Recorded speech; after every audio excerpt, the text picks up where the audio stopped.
Degemermat dans le podcast des mobilités. Bienvenue.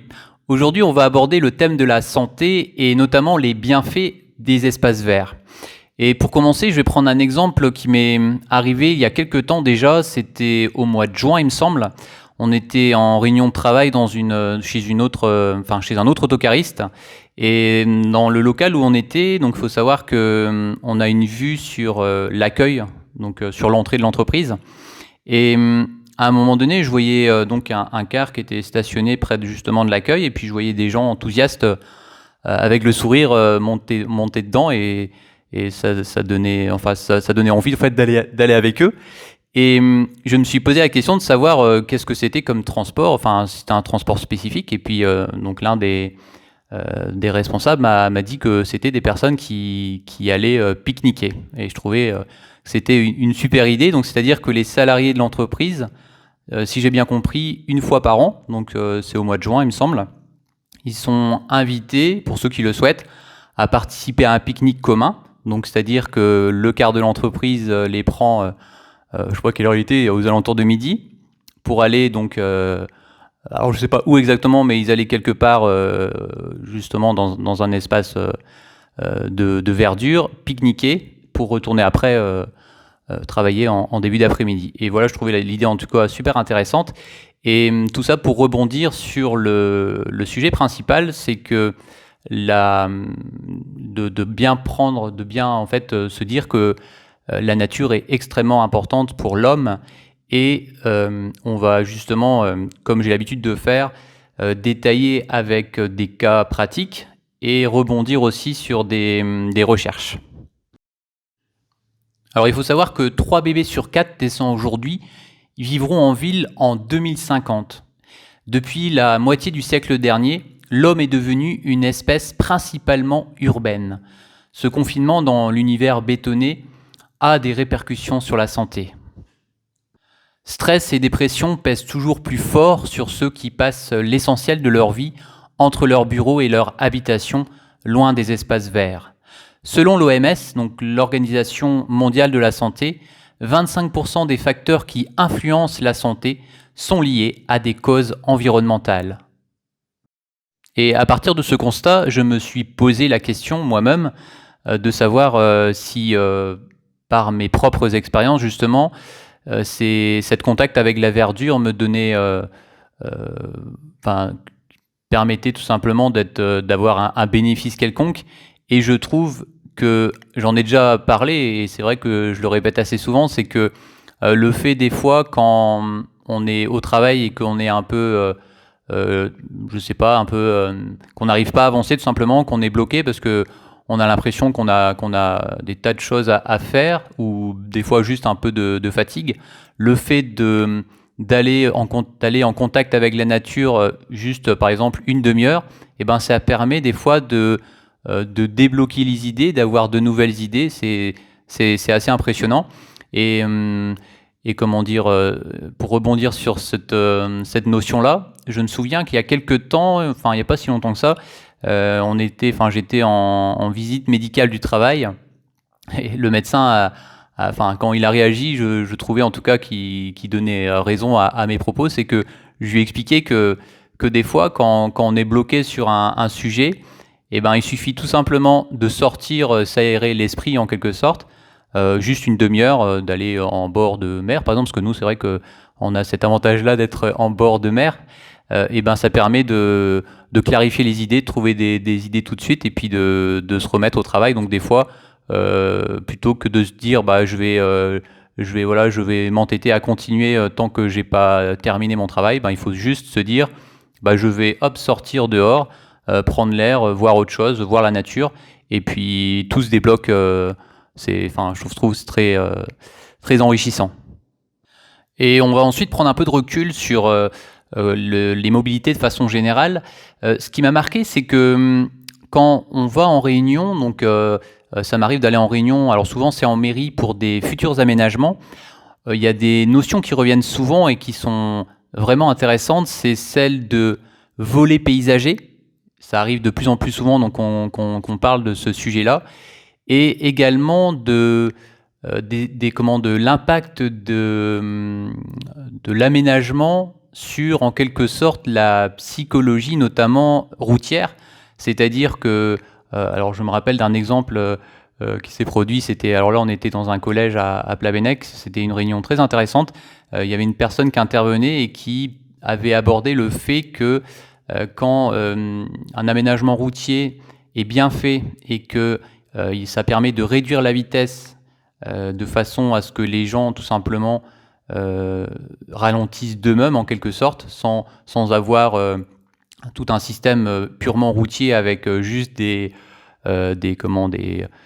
sortes de ralentisseurs, voilà, ou tout ce qui se fait habituellement, mais juste un aménagement fait correctement, ça permet à l'automobiliste de ralentir de façon entre guillemets automatique de par l'aménagement, et c'est-à-dire que l'aménagement n'est pas que routier, mais aussi l'aménagement paysager. Donc si l'aménagement est bien réalisé avec un mélange de verdure, et ça c'est important, de la verdure, un beau aménagement, donc avec justement ce volet paysager pris en compte, et ça permet tout simplement aux automobilistes de ralentir de façon plus naturelle en tout cas qu'un aménagement purement routier où il y a juste des sortes de, entre guillemets, barrières qui fait que l'automobiliste devra dans tous les cas ralentir. Et ça, je trouvais vraiment intéressant de le préciser, c'est qu'aujourd'hui, quand on va en réunion, que ce soit en mairie ou des fois on aborde ces sujets-là aussi dans les établissements scolaires, c'est qu'on parle de plus en plus souvent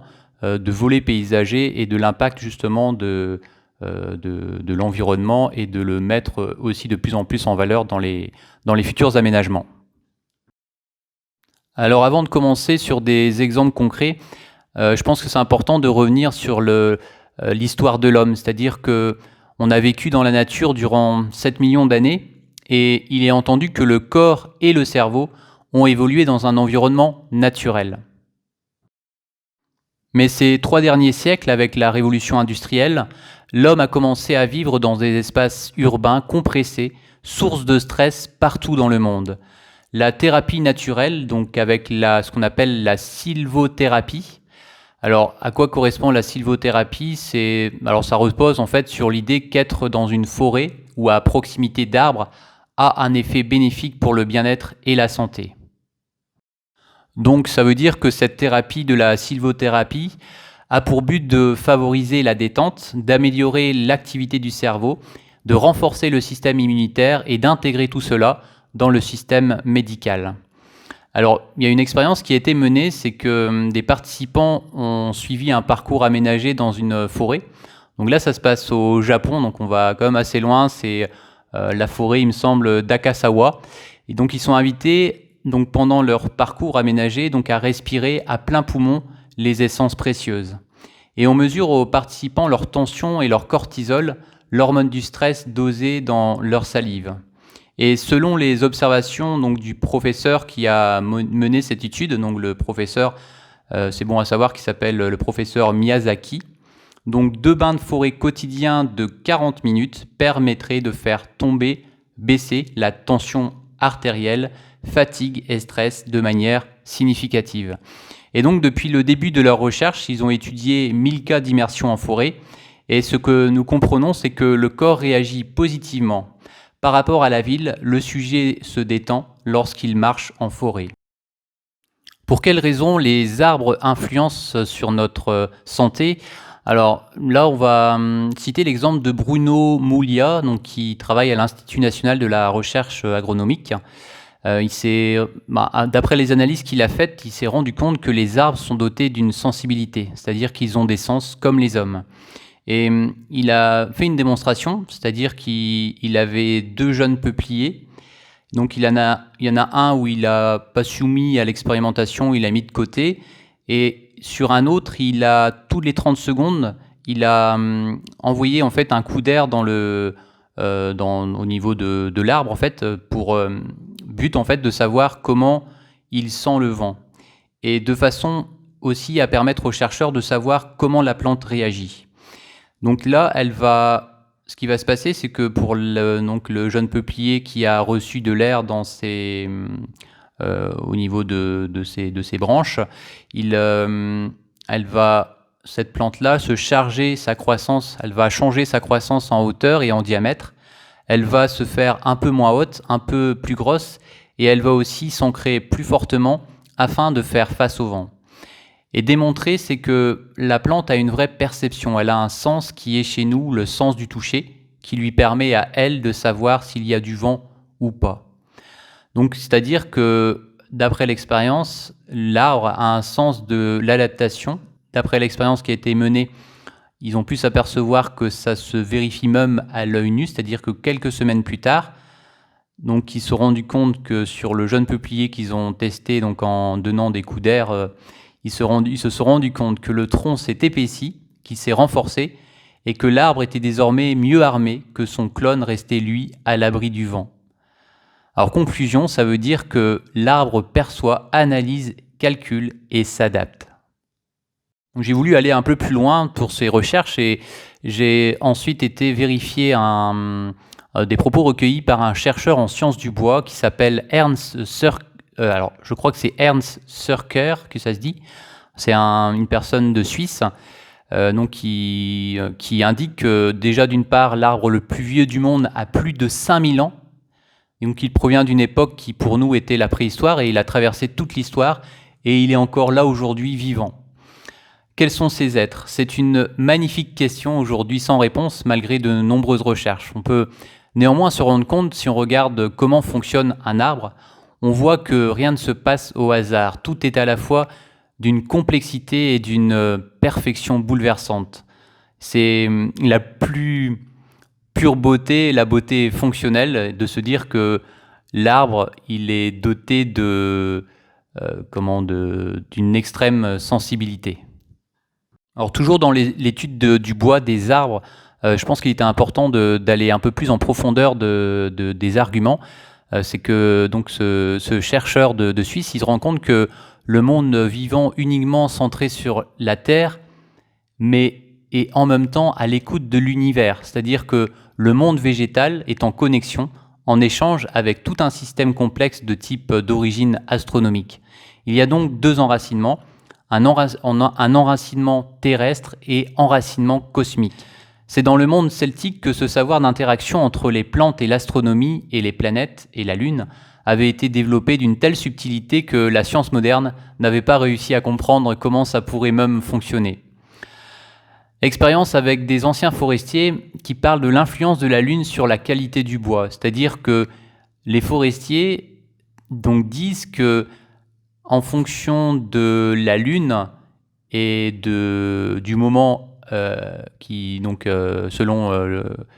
lorsqu'ils abattent les arbres, la qualité du bois pouvait être influencée. Donc les chercheurs se sont même rendus compte que le chant des oiseaux, la vibration des insectes a un effet sur la croissance des plantes, sur la germination et la fertilité des plantes. Alors pour conclure sur cette partie au niveau des arbres, on se dit que nous, humains, on dépend de cette vie terrestre et la Terre dépend aussi de notre conscience de cet impact qu'on a sur elle. Et si on arrivait tous à réaliser à quel point on est aussi capable de changer les choses, de redonner aux arbres l'importance qu'ils ont. Il suffit de le vouloir et je pense qu'il ne faut pas oublier dans tout ce qu'on peut s'apercevoir et la science le montre que l'arbre est essentiel à la vie. Alors un autre exemple aussi qui prouve que la nature influence aussi influence l'homme, alors là on va partir au niveau d'un service de neurologie avec une personne qui s'appelle Karine Disserens. Ce qui s'est passé, c'est qu'il y a une personne qui est victime d'un malaise et en tombant, sa tête heurte violemment le sol. Il tombe dans le coma et au cours de sa rééducation, plusieurs exercices sont menés. Alors ils ont en fait un jardin qu'ils considèrent comme un allié thérapeutique où il y a plusieurs éléments qui prouvent que la nature est bénéfique, qu'elle est importante. C'est-à-dire que alors ils ont tourné des vidéos et se sont rendus compte que les images montrent en fait que les mêmes exercices de rééducation exécutés à quelques heures d'intervalle sont beaucoup mieux réussis à l'extérieur dans le jardin thérapeutique qu'à l'intérieur dans le bâtiment de l'hôpital.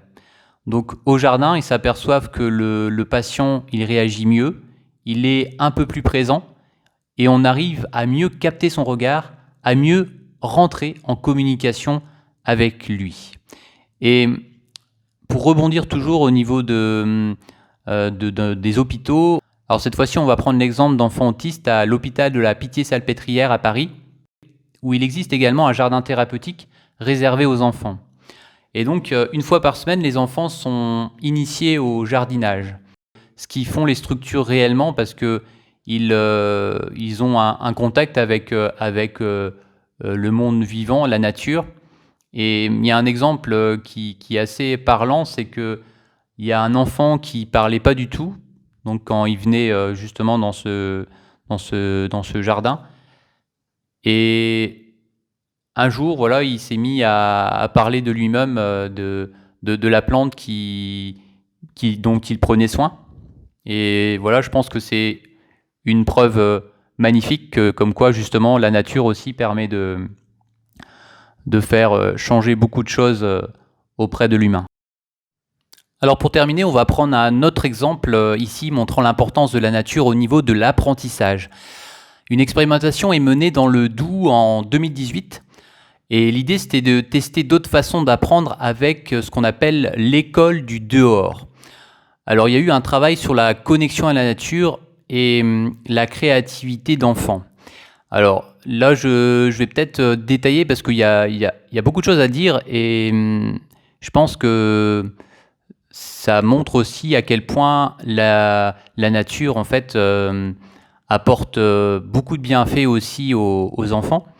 C'est que donc il y a plusieurs professeurs qui ont mené cette expérimentation donc avec l'école du dehors et ils sont aperçus que ça apportait énormément de bienfaits aux enfants et notamment le fait que d'une part ça a amélioré le langage oral, ensuite que ça permettait aux enfants de faire davantage de sport et d'améliorer aussi leur savoir-être, savoir-vivre, autonomie et, chose aussi importante, la relation aux autres, la vie en groupe, en collectivité.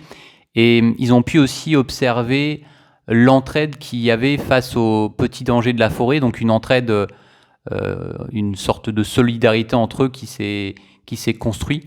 Et on va continuer ensuite dans toutes les observations qui ont pu être réalisées, montrent à quel point la force de la nature est puissante. Quelques exemples concrets que les institutrices nous dévoilent à travers cette expérimentation, c'est que par exemple, il y en a une qui a en tête le fait de voir deux filles et deux garçons qui sont en train d'essayer d'installer une nouvelle classe de forêt ensemble, en train d'essayer de faire tenir en fait des troncs d'arbres qui étaient bancals et qui ont complètement coopéré entre eux, alors que ce sont des enfants en fait qui ne jouent quasiment jamais ensemble à l'école. Et l'avantage de cette classe de nature, c'est que beaucoup de temps de parole sont mis au programme pour que les enfants apprennent à s'écouter et à s'exprimer.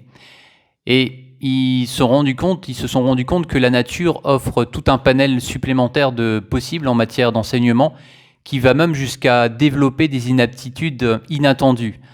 C'est-à-dire qu'ils se sont rendus compte que ça permet plus facilement d'acquérir cette estime de soi, cette confiance en soi. Et une enseignante parle avec d'ailleurs émotion de ce qu'elle observe chez les enfants. Elle remarque souvent des réactions de ce type d'enfants qui disent je l'ai fait tout seul, t'as vu, je l'ai fait tout seul, ou encore mais c'est dur, mais j'y arrive. Et ces répercussions sont importantes sur l'apprentissage en classe, c'est-à-dire qu'ils se rendent compte qu'il y a aussi ce lien différent qui va se créer avec les adultes, et que cette sortie dans la nature permet d'améliorer la confiance entre les enseignants et les élèves. Ils découvrent aussi d'autres facettes des enfants que les enseignants ne voient pas en classe. Ça améliore leur concentration au fur et à mesure du temps. Les enfants ont aussi été interrogés pour avoir leur point de vue sur cette classe en nature, Et leur récit est aussi intéressant à noter. C'est que dans l'exemple, il y a un qui répond j'ai essayé de grimper sur un arbre, j'ai réussi et ça me donne des forces. Et un deuxième élève qui dit la forêt, ça me fait jouer avec l'arbre, ça me fait chanter dans mon cœur. Et ils se rendent compte que les enseignants, en fait, que l'apprentissage s'améliore grâce à cette école de la nature, et que, par exemple, les leçons de sciences qui étaient beaucoup plus compliquées auparavant, car c'était abstrait pour les enfants, et ils remarquent que maintenant, ils comprennent mieux, car ils ont eu le vécu, en fait, de la nature. Ils se rendent compte que les enfants sont aussi plus motivés et qu'ils apprennent mieux. D'où l'importance de comment... Alors là, c'est pour les enfants, mais que les enfants se reconnectent aussi à la nature, parce que aujourd'hui, les enseignants se rendent compte que les enfants sont de plus en plus souvent déconnectés de la nature de par la technologie, qui sont souvent soit devant la télé ou soit devant un écran, tout simplement, smartphone ou encore Internet. Et ça, c'est aussi en relation avec ce que nous, on peut observer dans le transport, parce que c'est des sujets qu'on aborde aussi avec les conducteurs et qui sont passionnants. C'est que quand on regarde, par exemple, à un arrêt de car, ou plus particulièrement, je vais prendre un exemple récent, c'était à la plage d'Auvergne, on voit des groupes, même des grands, hein, des adolescents, qui sont ensemble, en fait, les uns près des autres, et qui... pour beaucoup, en fait, sont en train de regarder leur smartphone plutôt que de se regarder entre eux. Et c'est assez flagrant d'observer ce genre de choses. Et un peu partout, hein, sur la ligne aussi, d'ailleurs, on observe des gens qui sont ensemble, mais sans être vraiment ensemble connectés, parce qu'ils sont envahis par leur écran de smartphone. Et c'est assez frappant, et c'est vrai que je pense en tout cas que la nature permet de renforcer justement les liens aussi des hommes entre eux, en plus du lien entre l'homme et la nature. Et on pourrait même aller encore un peu plus loin, et je pense que ça pourrait faire l'objet d'un autre podcast à voir, c'est le lien aussi avec les animaux. C'est-à-dire que l'humain, c'est important qu'il soit connecté à la nature et aussi aux animaux. Voilà. Donc je pense que j'ai tout dit. C'est la fin de ce podcast. J'espère que ça t'a plu, et je te souhaite une bonne route, un bon voyage et une bonne réussite dans tes projets. Ciao!